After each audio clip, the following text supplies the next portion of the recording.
Merci.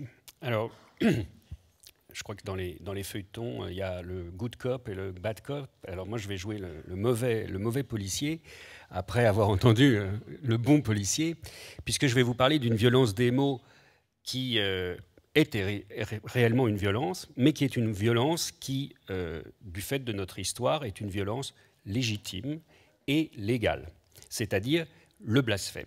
Et je vais essayer de vous montrer, en essayant, je sais que je suis historien, donc je serai ennuyeux, bien entendu, mais je vais essayer de vous montrer combien l'histoire, néanmoins, nous permet de bien comprendre une partie de ce débat, c'est-à-dire qu'il y a bien sûr des violences des mots absolument condamnables, et notre droit le condamne, comme l'injure par exemple, mais il y a toute autre violence qui peuvent être considérées comme légitimes et qui sont, depuis en tout cas en France, la Révolution française, considérées comme des violences qui doivent être acceptées par le législateur. Et le blasphème, vous savez, il y a une histoire très particulière entre la France et le blasphème, puisque la France est la première nation d'Europe et donc probablement du monde, je ne vais pas chercher au-delà, à avoir considéré que le blasphème ne devait pas être un délit.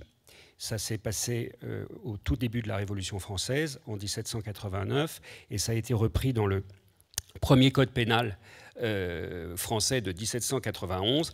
On a considéré que le blasphème, qui est pourtant bien une injure à la divinité, relevait de ce qu'on appelait d'un crime imaginaire, et qu'à ce titre, ce crime imaginaire, eh bien, il ne devait pas être sanctionné. Et moi, quand j'étais jeune, ça remonte maintenant à très longtemps, hein, bien sûr, eh bien, ça me paraissait une telle évidence que jamais j'aurais pu imaginer un jour écrire ce petit livre sur le blasphème et venir, comme aujourd'hui, vous en parler, parce que dans la cour de récréation que nous avions à l'époque, la question du blasphème, évidemment, ne venait jamais dans la discussion. C'était une évidence. Et puis, il faut bien admettre que depuis un certain nombre d'années, en particulier de manière extrêmement tragique, l'attentat terrible à Charlie Hebdo, eh bien, a remis sur le devant de la scène cette question du blasphème et nous a fait comprendre que, eh bien, il y avait des violences de mots, des violences de caricature, des violences d'expression, pour prendre les choses au sens large, eh bien, qui étaient bien plus choquantes qu'on ne l'imaginait et qui, du coup, soulignait qu'il y avait un impensé en France bien plus fort qu'on aurait pu l'imaginer sur ces questions. Alors, je le ferai très brièvement à la fin, mais je pense que Anastasia reviendra, je ne sais pas, dans cette intervention sur cette question de la blessure, parce qu'au fond, toute la question tourne autour de cette notion. J'essaierai de souligner comment aujourd'hui se trouve posée la question sur un plan juridique, mais je voudrais vraiment prendre quelques instants sur le développement historique, parce que vous verrez que l'histoire nous montre pourquoi nous en sommes arrivés là, et il y a des débats, même très anciens, qui nous permettent de comprendre les enjeux contemporains de cette question.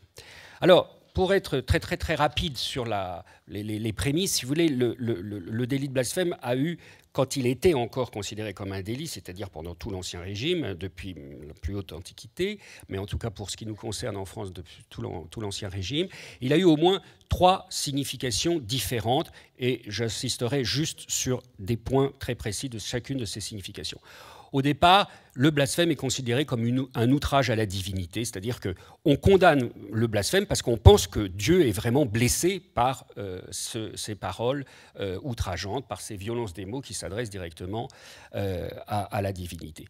Ça va structurer à peu près tout le Moyen-Âge, mais je dirais, c'est une surprise d'ailleurs, y compris de ma part, je pensais que la violence de la répression était considérable. En réalité, l'Église elle a plutôt pour ambition de sauver le blasphémateur, c'est-à-dire qu'elle lui inflige une amende et une pénitence, mais elle ne veut pas, elle n'impose pas une violence physique, une répression très forte. C'est paradoxalement l'organisation laïque, c'est-à-dire la monarchie, qui va au contraire vouloir sanctionner de manière beaucoup plus forte le blasphémateur, parce que le roi, notamment à partir de Saint-Louis, il ne porte pas son nom pour rien, considère que c'est très dangereux d'attirer les foudres du Seigneur sur le royaume, et donc on veut sanctionner le blasphémateur. Saint-Louis voulait d'ailleurs condamner à mort le blasphémateur, et c'est le pape qui lui a dit « Bon, tu es très gentil, mais non, il faut au contraire conserver cette idée de pénitence, parce que si on condamne à mort le blasphémateur, ben, évidemment, ça perd tout son sens de la sanction. » Alors, ce qui est plus intéressant, c'est quand le blasphème va devenir, à partir des guerres de religion, un crime identitaire. Et là, ça résonne évidemment beaucoup plus avec des actualités que nous avons connues. C'est-à-dire qu'à partir des guerres de religion, le blasphème se transforme et devient un crime qui caractérise, si vous voulez, l'autre. Le mal dire, c'est le mal croire. Et donc, le blasphémateur, c'est celui qui a une religion différente et une religion que l'on considère comme condamnable et qui, de ce fait, nous agresse de sa religion. Et donc, on va avoir en France un lien étroit qui va se nouer entre le blasphème et la répression religieuse.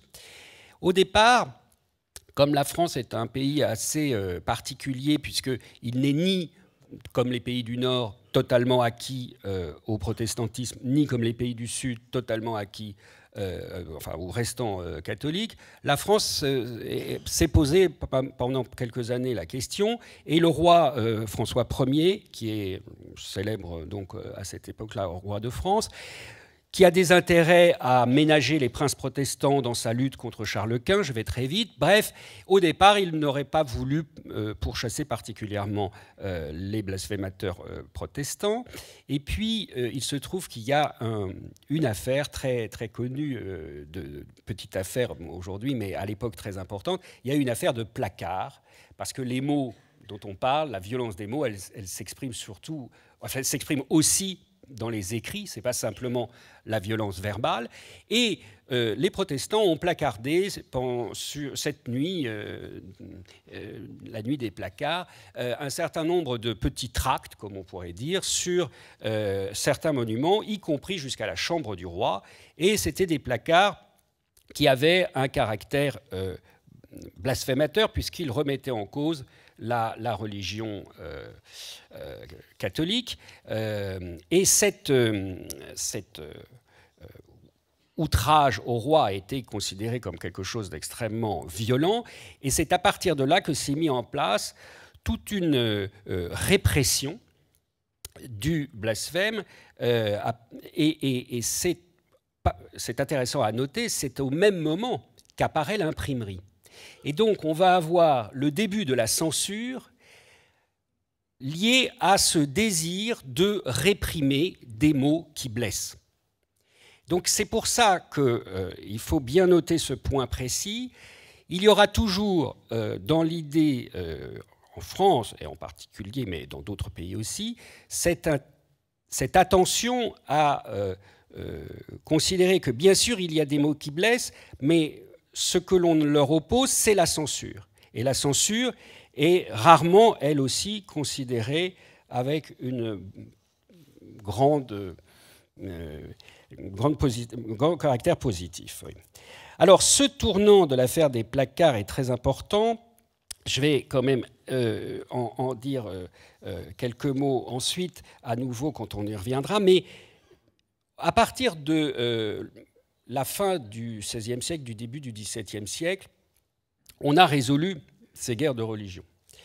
On les a résolues d'ailleurs dans un contexte qui est assez paradoxal, parce qu'on croit toujours que c'est l'édit de tolérance qui va permettre en France de sortir de ces questions religieuses, de ces questions de conflits religieux. En réalité, c'est assez triste à dire, mais c'est surtout les politiques qui sont nés à partir du traité de Westphalie en 1648, des traités d'unification religieuse. c'est-à-dire selon le principe qu'on dit souvent en latin, c'est cuius regio eius religio, c'est-à-dire tel prince, telle religion, il faut que le peuple ait la religion du prince, c'est-à-dire au fond l'unification autour d'une seule religion. Et ce processus qui a mis fin aux guerres de religion, c'est un processus évidemment aujourd'hui qui serait assez difficile à admettre, va transformer ce qu'on appelle la configuration blasphématoire. Parce qu'à partir du moment où de toute façon il y a une unité religieuse, la question du blasphème change complètement de sens, ce n'est plus un crime identitaire, et ça va devenir à partir de cette époque-là un délit que l'on considère comme un délit, un trouble à l'ordre public. C'est-à-dire que, au fond, et on le voit dans la plupart des écrits de cette époque, jusqu'à la Révolution française, on poursuit le blasphémateur, non pas parce qu'on pense qu'il a outragé le divin et que le divin va se venger sur nous, ça ce n'est plus du tout l'esprit de cette époque-là. On ne considère plus le blasphémateur comme un ennemi de la religion, puisqu'on est dans une unité religieuse. On considère simplement que le blasphémateur crée un trouble parce qu'il choque, il crée une sorte il perturbe la croyance de l'autre, et à partir de là, on considère qu'il est nécessaire de le sanctionner. Et on va continuer à sanctionner le blasphème jusqu'à la Révolution française, mais à partir de Spinoza, mais surtout chez nous en France, à partir des Lumières, et notamment d'un auteur très important qui s'appelle Montesquieu, on va remettre en cause cette sanction du blasphémateur. Montesquieu dit cette chose suivante: si les lois des hommes ont à venger un être infini, elles se régleront sur son infinité, c'est-à-dire que si on commence à se lancer dans la spirale de répression du blasphème, eh bien on entre dans une logique répressive sans fin, parce que toujours quelqu'un considérera que tel ou tel propos est contraire à la divinité. Et donc, cette considération de Montesquieu est très importante parce qu'elle va conduire les hommes du XVIIIe siècle à considérer qu'en effet, il est finalement assez dangereux de se lancer dans cette question de la répression du blasphème. Et l'élément majeur qui emportera définitivement les Français, et en particulier les législateurs révolutionnaires, c'est la célèbre affaire du Chevalier de la Barre.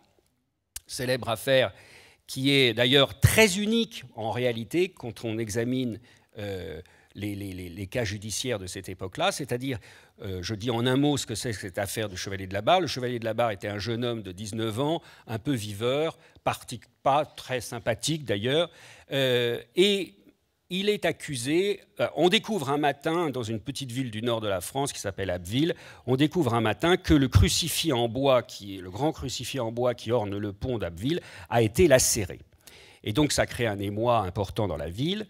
On est en 1765, et on accuse ce jeune homme, ce Chevalier de la Barre, qui est connu pour être un peu viveur, et avoir déjà proférer quelques propos que l'on appelle blasphémateurs, et on le traduit en justice. Et à ce moment-là, pour des raisons, je ne vais pas m'y étendre maintenant, mais des circonstances vraiment sordides, particulières, aussi bien en première instance qu'en appel, le Chevalier de la Barre est condamné à mort, décapité, brûlé, et un des éléments qui va accentuer qui va être un élément qui renforcera la conviction des juges de le condamner à mort, c'est qu'on a découvert chez lui le dictionnaire portatif de Voltaire.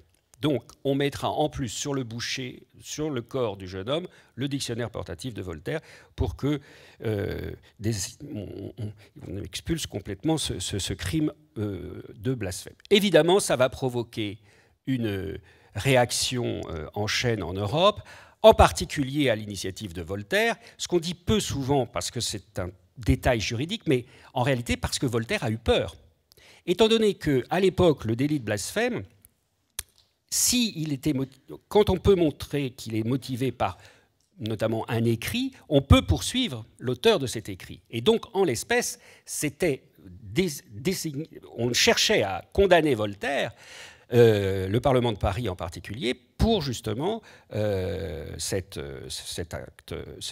publication du dictionnaire portatif. Donc Voltaire, à ce moment-là, mobilise toute l'Europe éclairée, et cet acte est considéré comme barbare, il est condamné, et c'est le procès de trop, ce procès qui conduira la Révolution française, dès le mois d'août 1789, à prendre de manière quasiment unanime, il faut le reconnaître, l'article 11 de la Déclaration des droits de l'homme, qui considère qu'une des libertés les plus précieuses de l'homme, c'est la liberté de communication, la liberté d'expression.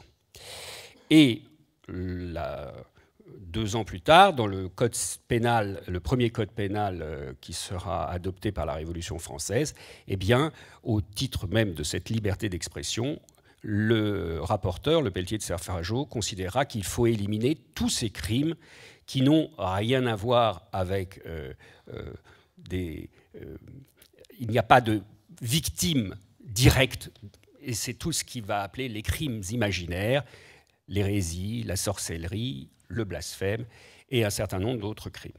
Donc, on peut penser qu'à partir de cette époque, eh bien, nous en ayons définitivement terminé de cette question du blasphème et que désormais, il est libre de blasphémer. En réalité, c'est beaucoup plus compliqué parce que si pendant toute la Révolution et l'Empire, il y a eu en effet une abolition définitive de cette question du blasphème, il va, à partir de la Restauration, se réintroduire, mais par la petite porte, si j'ose dire, c'est-à-dire par le biais d'une infraction qui ne dira pas son nom, c'est-à-dire qu'à partir de la Révolution française, on n'utilisera plus jamais le mot de blasphème, mais ce qui est important de noter, c'est qu'on peut tout à fait trouver des biais en matière juridique pour arriver au même résultat que le blasphème sans le dire. Et là, en l'espèce, c'est une loi, en plus une loi libérale, qui a été prise en 1819, dans le cadre d'un gouvernement qui à l'époque était libéral, le gouvernement Decazes, et il y avait un garde des Sceaux qui s'appelait De Serres, qui a pris une loi sur la liberté de la presse.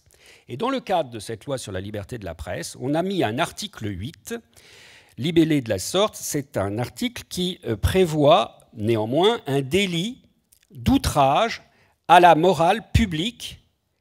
Et on a ajouté, ce n'était pas à la volonté du gouvernement, on a ajouté « et religieuse ».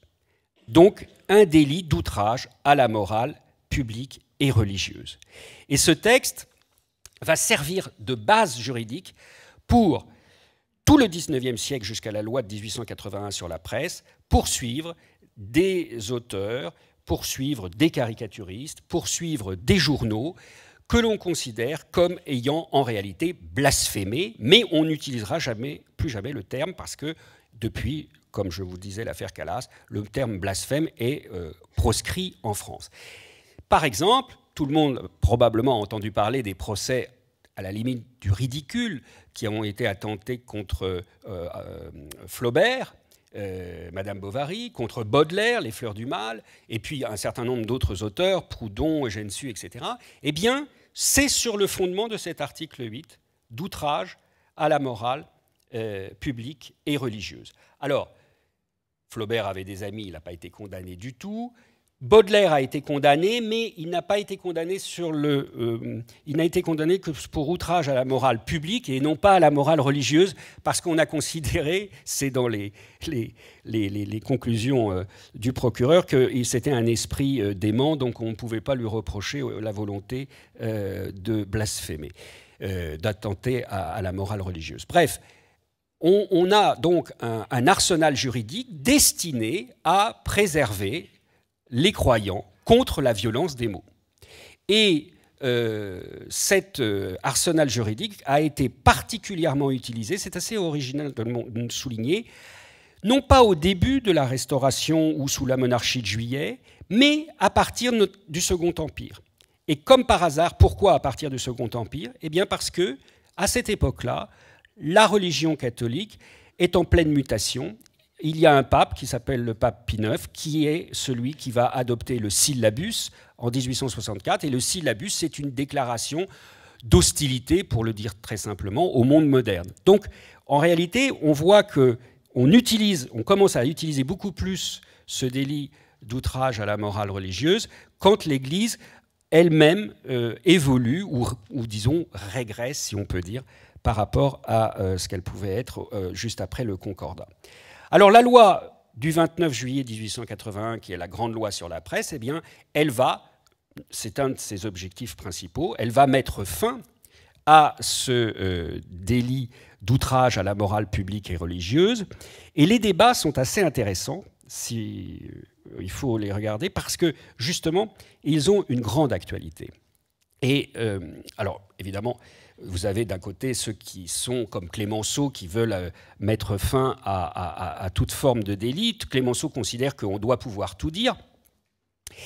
Et ce qui est intéressant de noter, c'est ceux qui sont opposés à Clémenceau, en particulier la droite catholique, qui utilise déjà à l'époque, bien avant Austin, et ça c'est très intéressant, parce que Austin s'est inspiré beaucoup plus d'ailleurs des juristes du XVIe siècle, mais au XIXe siècle, au moment des débats, nous avons un homme d'ailleurs de très grande intelligence qui s'appelle Monseigneur Freppel, qui est évêque et député d'Angers, et qui est le chef, en réalité, de la droite catholique de cette époque-là, et qui proteste en utilisant l'idée, et je cite, hein, le fait est l'expression de l'idée, la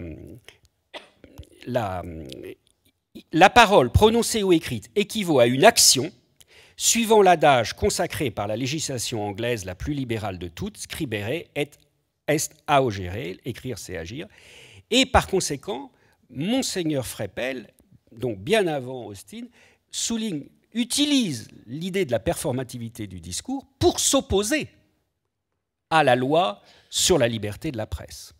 Donc ça doit nous faire réfléchir cette question, parce qu'on voit très bien que depuis très longtemps, et en particulier depuis cette époque-là, il y a un conflit important entre la liberté d'expression et cette idée de la blessure. Et ça aussi, c'est ce que je voudrais le souligner, parce que c'est un des arguments importants de Monseigneur Freppel, qui considère que la blessure doit être réparée. Et en particulier, dit-il, la blessure à ce que nous avons de plus important, c'est-à-dire Dieu. Et cette idée qu'il faut réparer la blessure s'accompagne en outre d'une idée qu'il faut poursuivre les discours de haine. Là encore, nous sommes au cœur d'une actualité, et il faut savoir qu'au XIXe siècle, ça ne surprenait pas cette idée de poursuivre les discours de haine, puisqu'il y avait dans la législation, j'en ai trouvé au moins 2 exemples, mais il y en avait d'autres, il y avait dans la législation de l'époque un certain nombre de lois qui criminalisaient certains discours de haine. Mais à l'époque, c'était des discours de haine, enfin, c'était destiné à poursuivre les discours de haine des socialistes et des révolutionnaires. Et il y avait notamment une loi du 9 septembre 1835 qui punissait la provocation à la haine entre les différentes classes de la société. Donc, en réalité, on voit très bien l'ambiguïté de l'origine de cette criminalisation du discours de haine. Ça a été d'abord utilisé pour éviter les discours critiques vis-à-vis de la société, vis-à-vis du gouvernement. Et alors, Monseigneur Freppel se trouve heureusement à cette époque-là mis en minorité par cette phrase célèbre de Clémenceau qui lui répond lorsqu'il dit qu'il faut défendre ce qu'il y a de plus important, c'est-à-dire Dieu. Et Clémenceau lui répond « Dieu se défendra bien lui-même, il n'a pas besoin pour cela de la Chambre des députés ». Et c'est ce qui va amener la consécration, enfin c'est ce qui va amener, évidemment, il y avait la majorité pour, mais je veux dire qu'à cette époque-là, tout le monde se rangera à cette idée que, bien entendu, il faut faire le pari de la liberté d'expression. Ce pari est évidemment hasardeux, ce pari est peut toujours entraîner quelques dérives, mais il est peut-être plus important que tout. Pourquoi ? Parce que la liberté d'expression, ce n'est pas simplement une liberté parmi d'autres. L'article 11 le dit bien, c'est la liberté la plus précieuse de l'homme parce que c'est celle qui permet la circulation et la confrontation des idées et donc qui permet de progresser ou même de régresser si on veut, mais en tout cas, c'est une liberté absolument fondamentale. Alors, à partir de cette loi de 1881, on va fixer le cadre du débat. J'ai entendu beaucoup on propose sur justement les injures. Donc on considère en France, contrairement aux États-Unis, que évidemment la liberté n'est pas totale. On dit qu'en France, on a la plus grande loi de liberté du monde, mais c'est en même temps une liberté encadrée. Encadrée, ça veut dire quoi? Ça veut dire qu'il y a un certain nombre de limites que l'on ne peut pas franchir dans la liberté d'expression. Ces limites, à l'époque, sont au nombre de 2, et on ne peut pas injurier les personnes. Alors, je vous dis que l'injure, c'est l'expression outrageante qui ne comporte l'imputation d'aucun fait. Sale con, enfin bon, bref. Et la diffamation.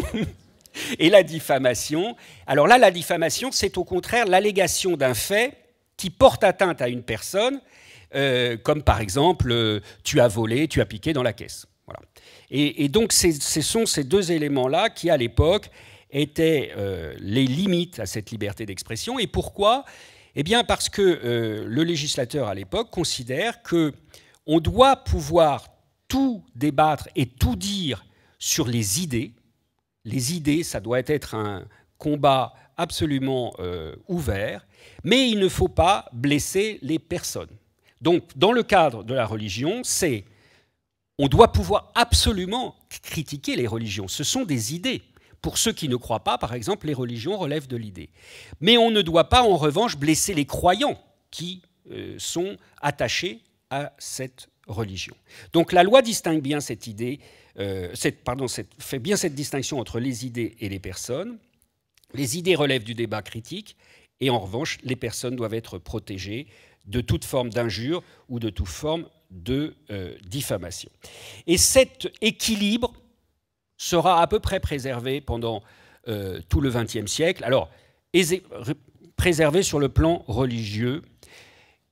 En revanche, il est vrai qu'à partir des années 30, à partir de la crise que tout le monde connaît, il y a eu évidemment de gros dérapages dans les propos dits racistes. Et d'ailleurs, ça va conduire le législateur à prendre en 1939, mais ça ne sera jamais appliqué parce que 1939, c'était un peu tard, une loi Marchandeau pour réprimer les propos justement de haine.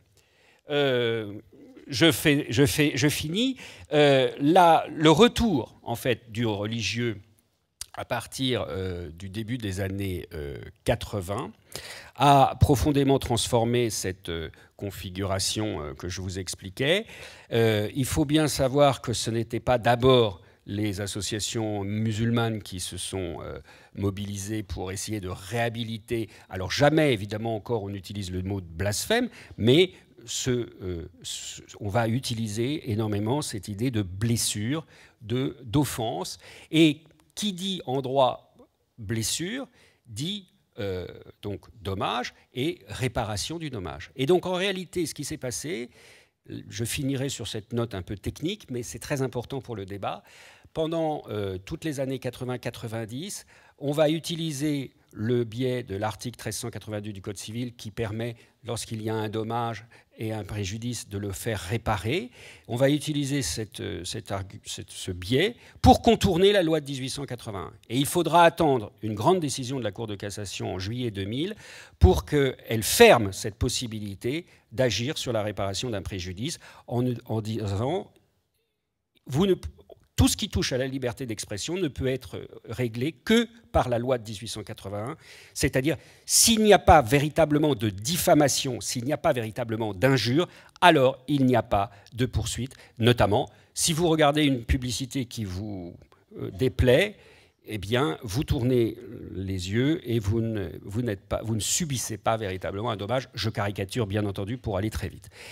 Et évidemment, cette décision de la Cour de cassation explique tout ce qui va suivre ensuite, c'est-à-dire qu'en réalité, elle anticipe déjà les décisions qui vont être rendues dans l'affaire Houellebecq, dans l'affaire Charlie, et qui va évidemment alimenter un sentiment de frustration parce que dans les années 80 et les années 90, il y a eu en effet un certain nombre de décisions sanctionnant certaines caricatures ou certaines